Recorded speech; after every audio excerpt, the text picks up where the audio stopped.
From Pico Villeta in Spain, welcome to the GCN show.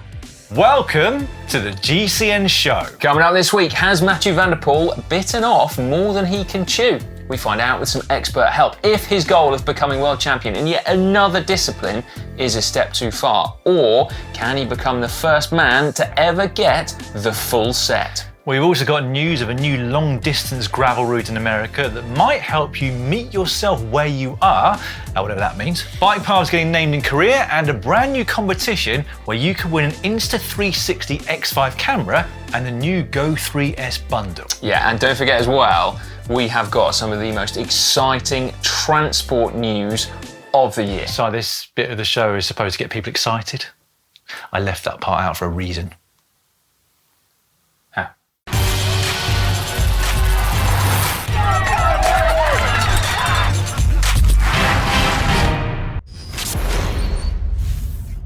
This week in the world of cycling, we learned that Chris Froome has seriously injured himself in a training crash and is facing a painful end to his career. Yeah, not much is known about the circumstances other than no other cars or bikes were involved, but he broke 5 ribs and a vertebra, needed to be airlifted to hospital where he underwent surgery. Collapsed lung as well, I think, wasn't it? He never got back to his best after his life-threatening crash back in 2019, but we hope to see him back on a bike again soon. Get well soon, Chris. Yeah. Now, we also learned, again, that if you can stay on your bike, at least, cycling to work does literal wonders for your health compared to driving. So a study from a team of Italian academics, which has the very catchy title of... You ready for this? It's really catchy. Go on then. Commuting by bicycle, in brackets versus by car, is associated with improved aerobic power, microvascular function, and diminished CO2 output in the atmosphere. That's the title. That is catchy, yeah. It found that riding just 4Ks 4 or 5 times per week is enough to see health benefits. Yeah. I wonder whether they called it that for SEO. That would show up in every search wouldn't it, basically? We also learned that Mathieu Van Der Poel might possibly have bitten off more than he can chew. Possibly. Possibly, yeah. I mean, it's certainly a subject for debate, isn't it? So here we are. So, despite being a god of road racing and a god of cyclocross... And a gravel world champion, And a gravel world champ. He's not quite god yet, is he?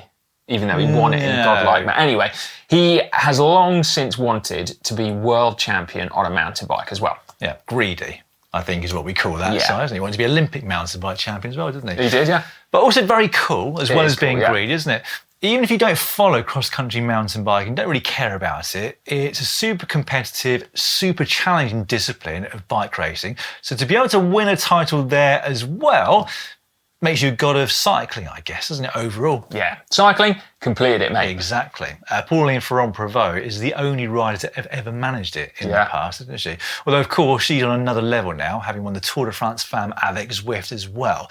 But she's got world titles in road, cyclocross, gravel, mountain bike cross-country, and mountain bike marathon. Yeah. She might have short track as well, but I didn't check that. Now, what of Van Der Poel then? Okay, why are we talking about this? Well, so he has stated his ambition to win the World Championships, and it's in 2 weeks' time. Just under, yeah. So his previous races on the mountain bike in recent years have been disastrous. Not been great, no. Yeah, so he crashed out at the Beijing Olympics. That was a bit embarrassing, that one, isn't it? He crashed out at the World Championships in Glasgow. We could forgive him for that one because he just won the Road Worlds, so that wasn't quite so embarrassing. And then he crashed out at the Nove Mesto World Cup in May, which was also a little bit embarrassing. A little bit, wasn't it? So it was with much anticipation that he lined up in Léger in France for the World Cup round that took place last Sunday. Yeah, now the long and the short of it is that, well, it wasn't embarrassing at all, was it? Far from it. He managed to ride through the field from a poor grid position until just after half distance he reached the front group. But then he couldn't quite ever get on terms with the leaders, losing ground on the descents, and then he faded ever so slightly on the final lap to finish 6th. Which was a mature ride. It was, yeah. Really, wasn't it? It showcased that physically he is in great shape. But have we found the limit to his technical skills, Si? Yeah. To try and understand it a little bit more, Si actually spoke with a friend of GCN, one of the commentary team, himself an ex-pro mountain biker, multi-time national champ and 3-time Olympian. I think that's enough. I think you've bigged him up enough now. Okay. Welcome, Ollie Beckinsale. Ollie, thanks so much for joining us, mate. I know for hardcore mountain bike fans and racers, it's probably pretty annoying focusing on Van Der Poel, but We're going to focus on Van Der Poel anyway. Forgive me. So what did you make of his performance yesterday? I think it was the performance I expected. It was a really solid ride. I think Never Mesto was a disappointment, massive disappointment for him. You know, he crashed out, broke his skateboard. It almost took him out the major Tour de France. And I think that he would have left there kind of really annoyed and embarrassed to some degree. I think coming into this, he wanted a solid race. You know, his big goal is the World Championships in 2 weeks' time. And here he just needed a solid race. From people chatting to him before, they were saying, a top 10. I put him down as 5th before the race. So I was pretty close. Yeah. So I think he did a good job. And I think he's gone away happy. He knows what he needs to work on. And when you look at the splits and the times where he lost time, I think he can improve massively in 2 weeks. The fact that he got to the front and then didn't lose all that much at the end, is it fair to say then that physically he is on another level to the rest of the field? The guy's a superstar. If you were putting him on if it was a race up a 3-minute climb with all the mountain bikers, he's going to win. He is unbelievably good.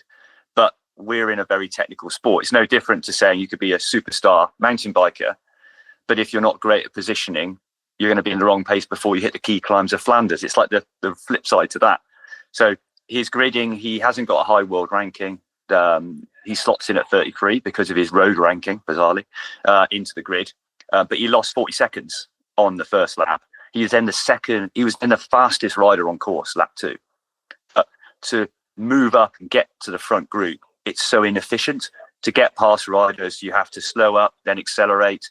You're doing these accelerations, which mean by the time he got to the back of the front group, he just got there, he expended a lot more energy. He was riding far less efficiently than the front guys. So the question is then, has he got enough time to get that little bit better for the World Championships in 2 weeks? Can he do it? I think he can do it. There's a chance. But he's up against it. I think the front guys, but I think it's really exciting. It's going to be close. It's the course in Crans-Montana is less technical than Leger. What happened last year, it was extremely technical, too much really. So they've actually dumbed it down a bit for this year, made it a bit safer. So that's in his favour. He's got 2 weeks more on the mountain bike. He's got 2 weeks. He said he went well, he won a stage, but he wasn't as sharp as he would like to be. He wasn't his best. So he feels he needs to get sharper. So he's got 2 weeks to get ready. He's only going to get better in 2 weeks. And I think the other guys are probably as they are. So I think it's going to be close. It's going to be exciting. Fantastic. All right. Thanks, Ollie. That's absolutely brilliant, mate. Well, what did you make of that? Well, I'm really looking forward to watching in 2 weekends' time, Dan. That is essentially what I've made of it. Physically, as Ollie said, he's on another level, right? I cannot wait to see if he can get his skills up in the next 2 weeks. It would be a really tall order on a technical course, like Ollie said. You just can't become a boss in 2 weeks, really, can you? I don't think you can. Not even Mathieu Van Der Poel. No. But it's less of a tall order on a course like Crans-Montana, from what we believe, this year anyway. Yeah. I think he's going to do it. Do you? Yeah. I think we shouldn't underestimate the mountain bike guys. All right. It's all very well saying that he was closing in on them in the climbs, but at the front of the race, you only have to go as fast as you need to go, really, don't you? Well, you know what I'm saying? So maybe there's a bit more in the tank for eventual winner Luca Martin.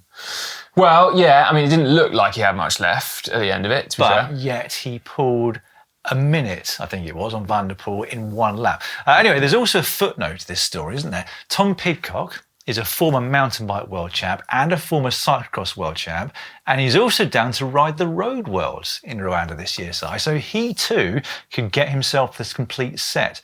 He's got his work cut out for sure, hasn't he? But the course in Rwanda should suit him. Yeah, but harder beating Tadej Pogacar than Luca Martin, you'd think. Yes. No disrespect to Luca at all, but Pogacar is... No, I think people will understand what you're saying, Si. Yeah, I think they will.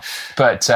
I mean, we've got a pretty exciting few weeks of bike racing. And Pauline Ferrand-Prevot has thrown her hat into the Road Worlds again, hasn't she? She has, hasn't she? Yeah. That's exciting. It is. It would be the first time in 12, 13 years, would it, that she'd won it? Is that right? It's quite a long time ago that she won the Road World Championships, yeah. I tell you what, my money's on her. Well, yeah. I mean, it's not an outside bet, is it? But, like... Right. I've got a sneaky tip for you. Yeah. And Pogacar in the men's...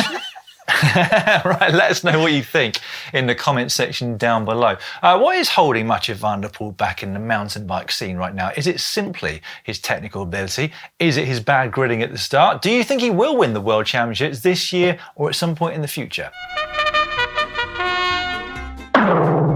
And now it's time for cycling shorts. Cycling shorts now. I'm going to start with some cool news from the US. So adventure cyclist Sarah Swallow is hoping to become the first person to complete the new 3,700-mile off-road route from the Adventure Cycling Association. The Golden Gravel Trail is officially launching in 2026 to celebrate the 50th anniversary of the organisation, which already has a huge archive of routes all across the states, actually, north, south, east and west. Yeah, Swallow said, I'm undertaking it to tune in, meet myself where I am, find my rhythm and learn through the bicycle and America's western landscapes. I reckon you could do with a bit of that, mate. Well, I tend to meet myself where I am generally when I'm going over 400 watts.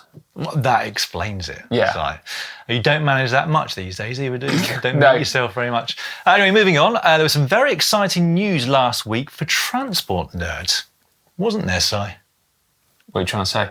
That you are a transport nerd, is what I'm implying. Admit it, you are excited about this, I am aren't you? actually, yeah, I'm really excited. Super exciting news. Here in the UK, the National Travel Survey revealed the data for 2024. Yeah, well, okay, honestly, right, this is one of the most comprehensive and longest running travel surveys in the world, giving us unprecedented insight into 60 years of transport data. Can we get on to the headlines? This is from 2024, this is. This What is, are the yeah. headlines from that? We're on the edges of our seats, Well- home and here in the studio. Drum roll. Overall commuting stats are that numbers are still down compared to 2019 by 21%. Oh. Yeah, but they actually fell year on year as well. So 2024, fewer people commuted. And this isn't cycling, this is across the board. Right. I thought that's very interesting. Yeah. Yeah, okay. Yeah. Now, it's not just commuting though. People made fewer trips generally. So trips for shopping, which is the second most popular reason, are also down year on year. However, cycling journeys held constant, which I think is good news, right? Yeah. So even if it's not going up, it's not going down. And crucially, there is plenty of opportunity to make it even more, given that cycling represents only 2% of all journeys in the UK, and that 17% of journeys that are less than 1 mile are still taken in cars. Wow. That is absolutely bonkers. Yeah. I I think at least it might be less than 10% of less than 1 mile, I'd have thought. No, even less than that. It's a bit mad, isn't it, that particular stuff? I mean, it does beg a belief, right? Like, obviously, some people will always have a good reason for driving. I'm not saying it needs to be 100%. But I mean, still, I think there's a lot of those people that could walk or, you know, I don't know, roller skate or, God forbid, ride a bicycle. Well, I, for one, Si, even if the rest of our viewers disagree, would like to thank you for our travel update there. My pleasure, yeah. Should we carry on? Oh, good. Yeah, let's do that. Okay, well, this is a subject close to my heart as well, right? Cyclists in Ireland are posing the question, should you use a bike path that is less safe and less convenient than the road just because it's there? I've thought this to myself in Belgium before. Well, okay. Anyway, this relates to an article in Killarney Today, which is reporting on friction with car drivers who have to share the road with cyclists in spite of a segregated two-way bike path on the same route. Those cyclists still using the road point to the danger of having to cross the road twice in order to ride on it, and then losing the right of way over side roads, so having to stop 3 times instead of just continuing to ride along. As I said, right, I sympathise with this. I too have a bike path near me just like this, and it's a dilemma to which I ride on the road, basically, because I'm like, well, I don't want to lose the right of way. Do you know what I mean? Like, Yeah, I know what you mean. It's like, it's absolutely bonkers. So, question for you lot at home as well. Should you use any bike infrastructure just because it's there, or ride on the road and then have people shout to you, "Oi, get on the bike path"? I've never had anyone shout that at me. Well, maybe in Belgium, like I was mentioning before. You just don't understand what they said. No, but it does slow you down when you're on a training ride, doesn't it? Well, I mean, just literally like riding to the shops. I'm like, you know, ride along, or just Yeah. with the sound effects. You're passionate about that topic as well, aren't you? Yeah, I am, yeah. They've got a different problem in Korea, though, where segregated bike lanes are now being given names in order to help with identification, navigation, and general use. Now, this sounds great, okay? This is like the next level of cycling infrastructure. I have always thought it'd be cool if you had a bike path just called Barbara or something. Well, it should be like a D. Lloyd super high, a really fast one. A really fast one. One that was fast and now it's been taken down to a 30. Isn't so good anymore. Right, some pro racing news now. We'll break away from transport infrastructure, shall we? Something we were chatting about around the office this morning, actually. Are contractual breaks the new norm? So it seems like they've gone from once in a blue moon, where a rider moves teams before their contract's up, to a fairly regular occurrence. I guess recent examples would be, or fairly recent, Primož Roglic, who obviously went from Jumbo-Visma as it was at the time over to Bora Hansgrohe as it was at the time, and Jan Uijtdebroeks, who basically went the other way, didn't they? They were both before their contracts ended. Much more recently, just in the last couple of weeks, Charlotte Kohl moved from mid-season to Phoenix to Koenig, despite an ongoing contract with Picnic personnel that wasn't supposed to run out until the end of this year. Yeah, I think we can also add Derek G to the list. Yes, definitely. Yeah, so he claims he's parted ways with Israel Premier Tech, whilst they claim that his contract is still valid. Meanwhile, Juan Ayuso seems to want to get out of his long-term contract with UAE, doesn't he? He does. And recent rumours suggest that there'd be a move to Lidl Trek potentially on the cards. Crikey, interesting stuff. I do have a theory on this new fashion, as it were. Go on then. I think most of it is down to these really long contracts that riders are now being given. So in the past, 3 years was unusually long, really, wasn't it? Yeah. But now, 5 years or even longer is the norm for the most talented riders around. But the problem is, 5 years is quite a long time, really, isn't it? And if it's a young rider, like Ayuso, neither the rider nor the team really knows whether it's going to be a marriage made in heaven or a relationship that sort of breaks down after the honeymoon period. Yeah. I mean, I guess it can work out well for some of the teams, right? If they get a super talent on a good deal, they could potentially make quite a good transfer fee if another team comes sniffing around, right? True, yes, but again, that's a relatively new thing in the world of cycling, at least, isn't it? Yeah. Transfer fees. Certainly feels like it's here to stay, though. It has become much more commonplace, doesn't it?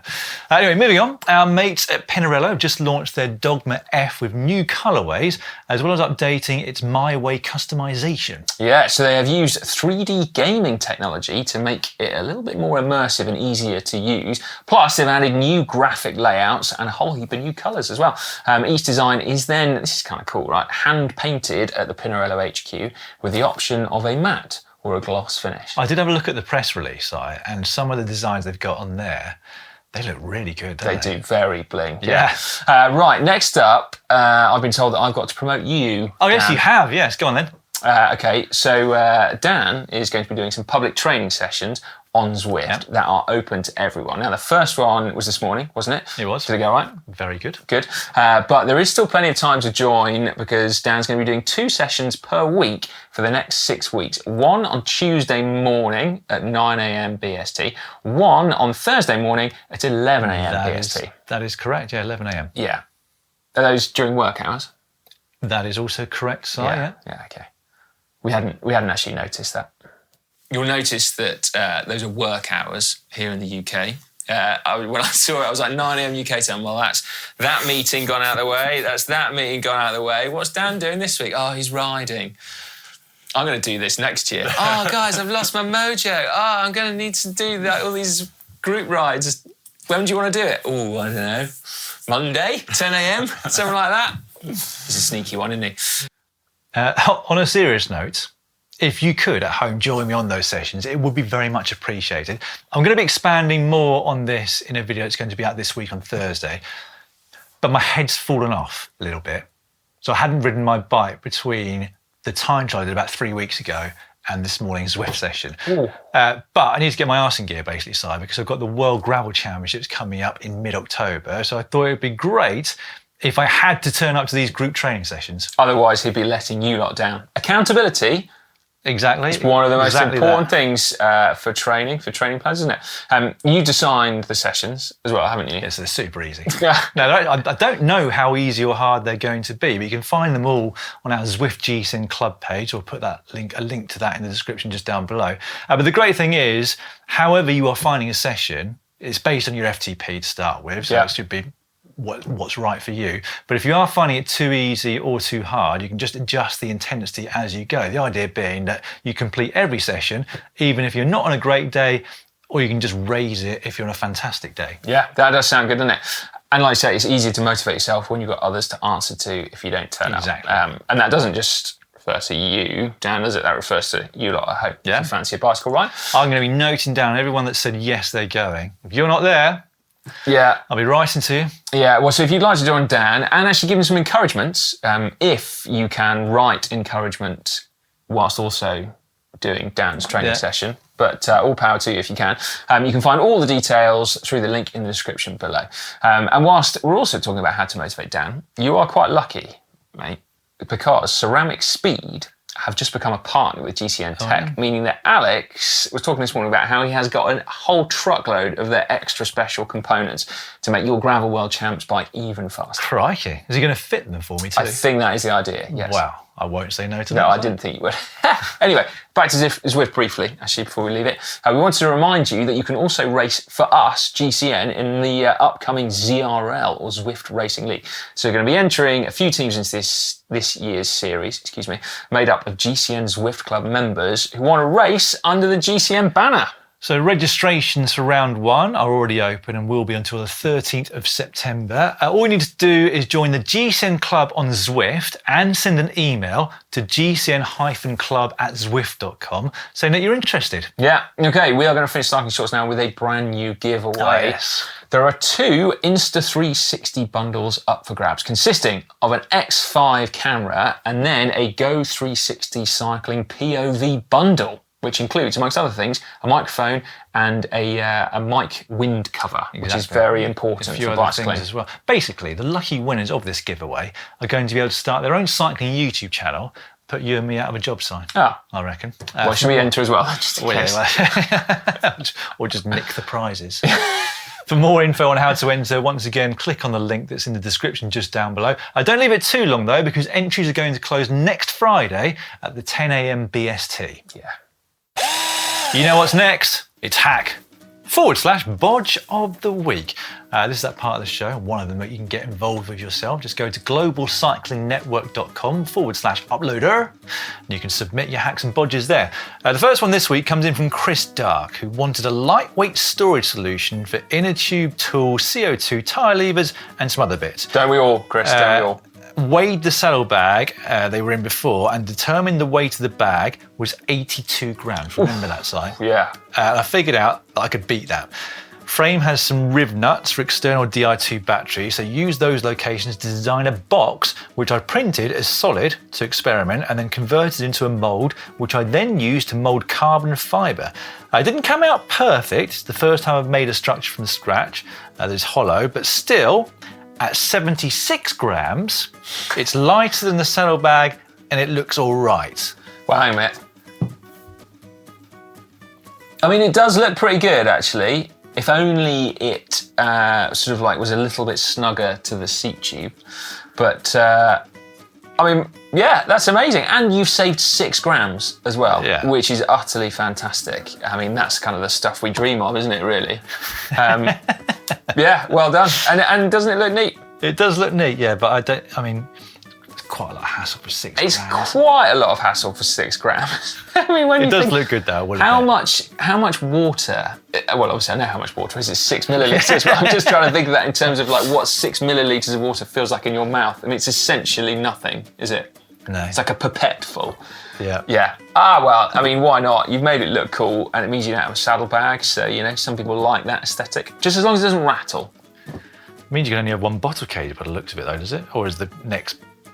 Hang on a minute, I need to turn my laptop again. Oh, yeah. That one bottle only. Ooh. I'm going to give it a hack anyway, because it's 3D printed, it's carbon fibre.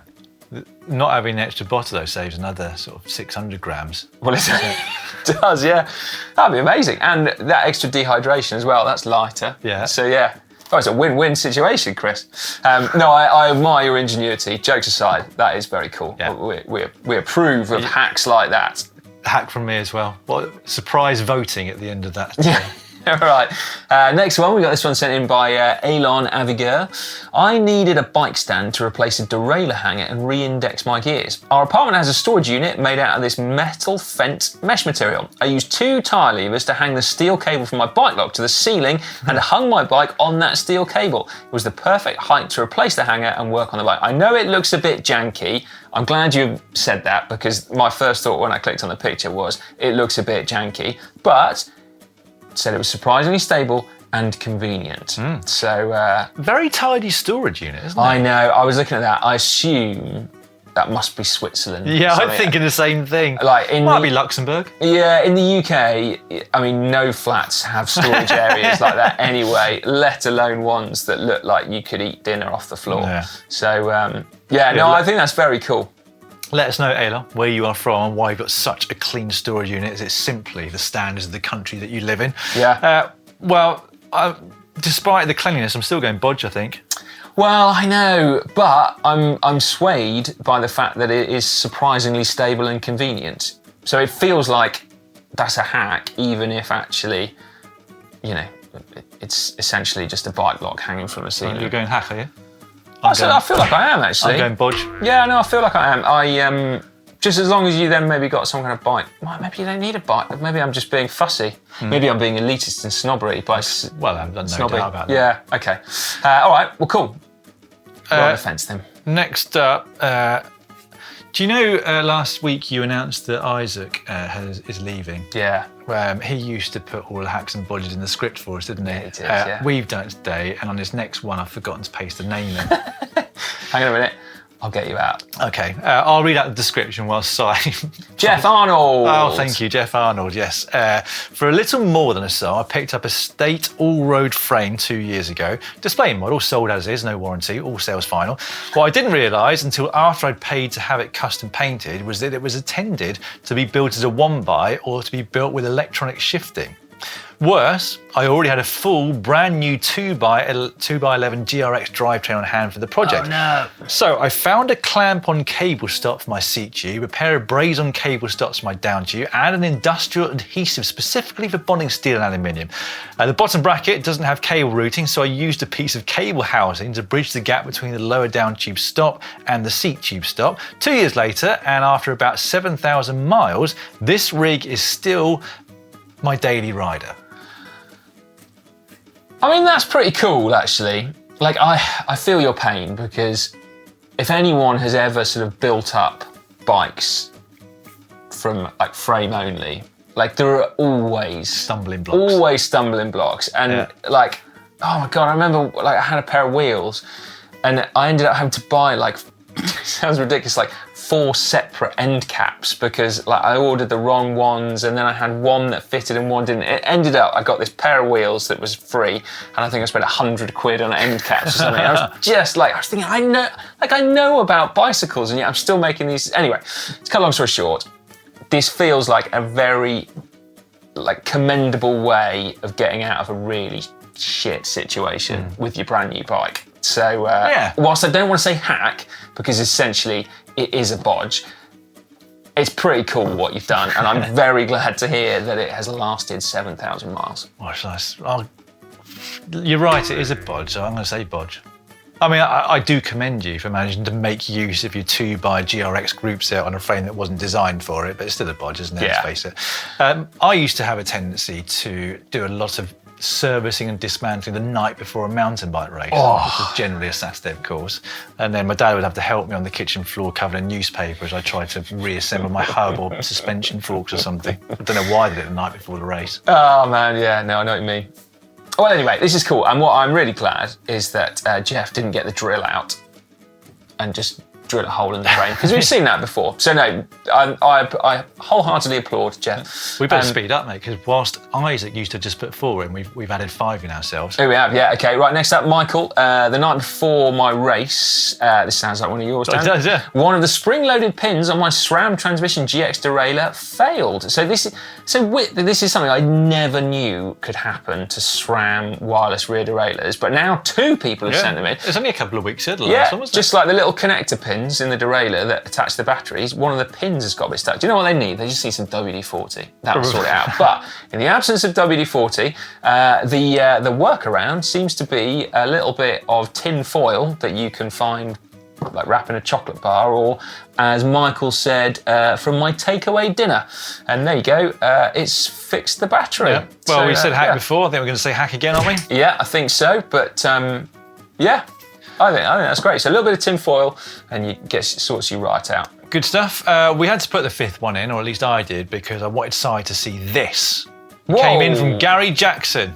Nothing is new. Gravel bikes are just turn-of-the-century mountain bikes with rigid forks and drop bars, squeezed in a 700 wheel set and a 1x11 Chinese group set on drop bars. Not all drop bars on mountain bikes are horrible, Si. This rides like a dream. Okay, Dan, be still my beating heart. For podcast listeners, this is what I'm assuming is a GT mountain bike. Yeah. Circa 2000 and what should we say, 5? It's got disc brakes, isn't it? So it's got disc brakes. It's been sprayed up orange. Looks very cool, but it actually has been built up as a gravel bike. But it looks right. But do you know why it looks right? It's because retro mountain bikes had effectively like road/gravel geometry, like the head angles, the seat angles, it was all the same. It's modern mountain bikes that are completely different and that don't work. Whereas that looks really good. So good, in fact, that I wonder whether we need to do it. Oh, have you got an old mountain bike frame? I've got my old rally, but it's rim brakes. I have got hydraulic rim brakes. So I snigger, but that's only because it dates it, doesn't it? No, I do actually, as it happens, have a frame from 2006, so a 26-inch mountain bike with disc brakes. Don't know what I'll do for the fork. I mean, that is don't know what I'll do for the fork. Anyway, but that looks wicked. So yes, fair play. Who sent this one on? Gary. Yeah. Yeah, that looks mint. All right, hack. Yeah, hack. As long as you promise me that it doesn't ride like a barge. If it rides like a barge, then I'm going to come and have a discussion with you, Gary, but otherwise, yeah, I'll say it's a hack. It's time now for that part of the show where you get a chance to get your hands on a coveted GCN Camelback water bottle. All you have to do is put a witty comment, wondering what you had to do then, a witty comment in the comment section down below. That's nice, a caption, a witty caption. I just thought the viewers would like you just stumbling over this part of the show. Yeah, I've not 10 years. I've not done it very much. No. So put a witty caption in the comment section down below. Pick a winner next week. But we'll start as always with the results. Well, let's start with the photo, which was this one of David Gaudu in disbelief as he'd beaten Mas Pedersen in a sprint line at the Vuelta a España. It was the Vuelta, not the Giro, which I said last week. Oh, did you? I mean, I was thinking at this part of the show, are you? No, well, I was thinking like Italy. Giro, as opposed to Italy, Tour of Spain, you know.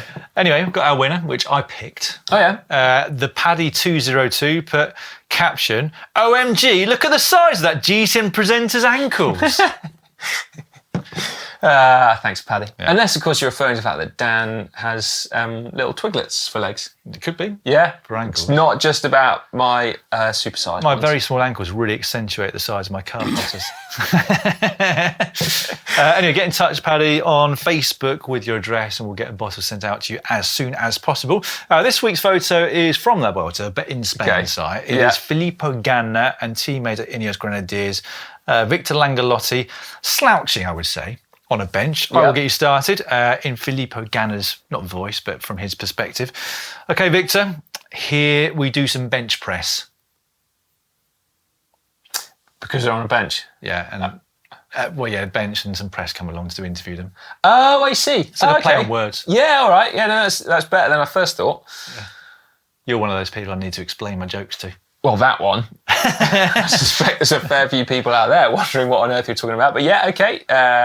Yeah. Well, I'm sure you can do better at home anyway. Yeah. As Si mentioned before, all you need to do is leave your witty comments in the caption section down below. We will shortly let you know what's coming up on GCN over the next few days. But first up, we've picked out a few comments from the last week's worth of videos, and we will start, as ever, with a few from underneath last week's GCN show with you and Connor's side. RHOS4Z put, a friendly greeting costs nothing, so be nice to your fellow cyclists. Not too pro to say hello. Well, yes, but, so you see, I was thinking about this again today on my ride in, where I was waving at everybody this morning because, you know, being friendly. And I just feel like a bit of a Wally waving to, like, you know, young people, clearly not bike riders as such. They're just using bikes as transport. And they're literally like, who is this old guy in Lycra waving at me? I don't think it's okay as a 42-year-old man to be waving at, like... No, you could get reported. Yeah. Absolutely. Anyway, so yeah. But then there was one guy that I didn't. Had these massive sunglasses on as well, so that I couldn't see where his eyes were looking. Well, I didn't wave to one guy who I then noticed was wearing like a pair of cycling glasses whilst wearing casual kit, and he looked at me as if he was like, "Oh, I think that's that guy from GCN." He was looking at you, thinking, "Oh, I should be putting a comment underneath the GCN show." He didn't say hello to me this morning. Yeah. So anyway, I don't know what to do, frankly, now. So, yeah. Right, James HMD said, "Si, your calf muscles look so good," comment, when sitting on is a great tip. Oh, so this was referring to if you are going to sit on someone and not ask for permission or say hello, at least throw in a compliment. Yeah. I was doing the Haute Route Alps a few years ago, and when climbing the Col de la Madeleine, the eventual female winner was on my wheel, and she said to me, "Your calves look incredible." It was an instant 50-watt boost, and to this day, it's the nicest thing a woman has ever said to me. Do you know what? I was hoping that would end up in a kind of... Do you know what? After that, I asked her out, and then we got together. But still, that is a nice compliment. And funnily enough, no one has ever said that to me. No, I was about to say, not a woman nor a man has ever said your calves look incredible, Lloydie. There were two... You remember the Downings? Yeah. So there were two, like, iconic British racers from, like, the early 2000s, and anyway, there was one year where I basically kept getting in a breakaway with the pair of them, Dean and Russ, and obviously I can't sprint anyway, so I'd come third out in every race. And they were very good at motivating / working me over. And I remember they were always like, "Oh, you're so strong, you're like a motorbike." And I would literally sit on the front going like, "Yeah, woo!" And I would ride until I blew, and then they'd both ride off and leave me. So yeah, it works. It's a very potent tactic, that. Just finally, underneath last week's show, next 310 per. I got out of trouble in the middle of nowhere by watching GCN and Park Tool videos when a gear cable snapped, and I was 3 days away from the next bike shop. Thanks, guys. There you go. Yeah, nice to know we help people out every now and then, Dan. Meanwhile, underneath what they don't tell you about high carb fueling, this is Connor down at the lab in Exeter, wasn't it? Peter de Boss put, "Carb schmarbs, you will be forever the guy who provides the best draft of any GCN presenter ever." Well, only when he's got carbs in him, because Connor, when he's got no carbs, is about the most useless draft ever, because it's basically walking pace. So, yeah, we need to make sure Connor is well fueled, don't we? Law John 68, very impressive change from short to long trousers during the walk across that car park. A talent no doubt acquired during Connor's racing days. Let's have a quick look at that again.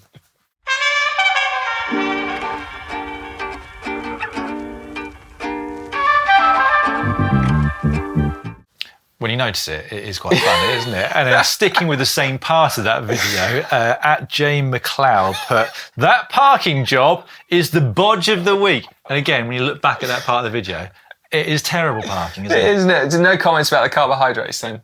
No, basically. I mean, there's a couple. Okay. I didn't put them in, but there's a couple, but it was mainly about the continuity errors and the bad parking and the impressive amount of muscle that Connor has around his knees as well. I know. Is that right? Yep. Amazing. Okay, underneath Ollie's video where he told us how he got 14% better at climbing. Trust Ollie to be able to put a figure on how much better he'd got. But anyway, there we go. Bigger Tree said, "A 40-year-old with all that hair is more admirable than breaking the Alpe d'Huez record." I was thinking just this morning on a video call how good Ollie's hair is. I thought the same. Yeah, he did. He looked very good this morning, didn't he? Rasta Rob said, I don't care what anyone says, but I'm 52 years old, and after 30 plus years of riding road bikes, I bloody well earned my croissant. Okay? Yeah, fair play. And then underneath, can this legendary bike stand up to a modern superbike? Where we were lucky enough to ride an old Quick-Step team bike from 2005, back in the iconic Time era. Darren Thomas said, if I wanted to watch presenters ride without socks, I would have put GTN. This is poor old Alex turned up without socks. I know. Yeah, not good. DRDRD8069, but love the video. I've had a Focus since 2006 and it stood the test of time pretty well. Still feels bloody fast and very responsive. I didn't buy another bike until 2024. The new bike, aeroframe and external cables. It is a lot faster, but I do still love riding the old Focus just as much. I've always liked bikes from that era. Can't really come to terms though with a 2006 bike being vintage. Yeah. To be fair, I heard something about the categorisation of vintage, retro and antiques the other day, but I can't for the life of me remember anything other than the fact that an antique has to be over 100 years old. I've got a little way to go then. Yeah, a little bit. Yeah, no, not quite halfway. No.